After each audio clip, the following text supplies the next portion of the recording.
ভূমিকা ১৯০৬ সালের মুসলিম লীগ প্রতিষ্ঠা ভারতীয় উপমহাদেশের রাজনীতিতে এক নতুন অধ্যায়ের সূচনা করে। ভারতীয় উপমহাদেশে মুসলমানদের প্রতিনিধিত্বকারী দল হিসেবে আবির্ভূত হয় মুসলিম লীগ। ভারতের রাজনীতিতে কংগ্রেস প্রতিষ্ঠা হিন্দু মুসলিম উভয় স্বার্থ সংরক্ষণের জন্য হলেও মূলত মুসলমানরা থাকে অবহেলিত। এই পরিক্রমায় ভারতীয় রাজনীতিতে মুসলমানদের দাবি দেওয়া পেশ ও মুসলিম স্বার্থ সংরক্ষণের জন্য গড়ে ওঠা দলই হল মুসলিম লীগ।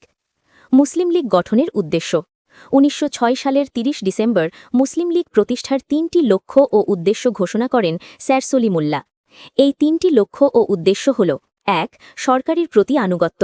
মুসলিম লীগ প্রতিষ্ঠার উদ্দেশ্য ছিল ব্রিটিশ সরকারের প্রতি ভারতীয় মুসলমানদের আনুগত্য বৃদ্ধি এবং সরকার ও মুসলমানদের মধ্যে প্রচলিত ভুল ধারণার অবসান ঘটানো। ২. মুসলমানদের রাজনৈতিক অধিকার ও স্বার্থরক্ষা।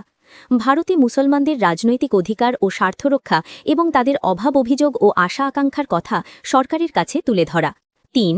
সাম্প্রদায়িক সম্প্রীতি তৈরি করা। মুসলিম লীগের উল্লিখিত লক্ষ্যসমূহের কোনো ক্ষতি না করে ভারতের অন্যান্য সম্প্রদায়ের সঙ্গে সদ্ভাব গড়ে তোলা। উপসংহার: পরিশেষে বলা যায় যে মুসলিম লীগের প্রতিষ্ঠা মূলত ব্রিটিশ সরকারের প্রতি সহযোগিতামূলক মনোভাবের জন্য হলেও পরবর্তীতে এ রাজনৈতিক দল ব্রিটিশ বিরোধী হিসেবে আবির্ভূত হয়।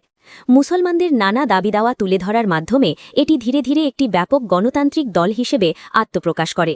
মুসলিম লীগের আবির্ভাবের কারণেই ভারত বিভক্তির প্রক্রিয়া গতিশীল হয় এবং ১৯৪৭ সালে জন্ম হয় ভারত ও পাকিস্তান নামক দুটি স্বাধীন ও সার্বভৌম রাষ্ট্রের।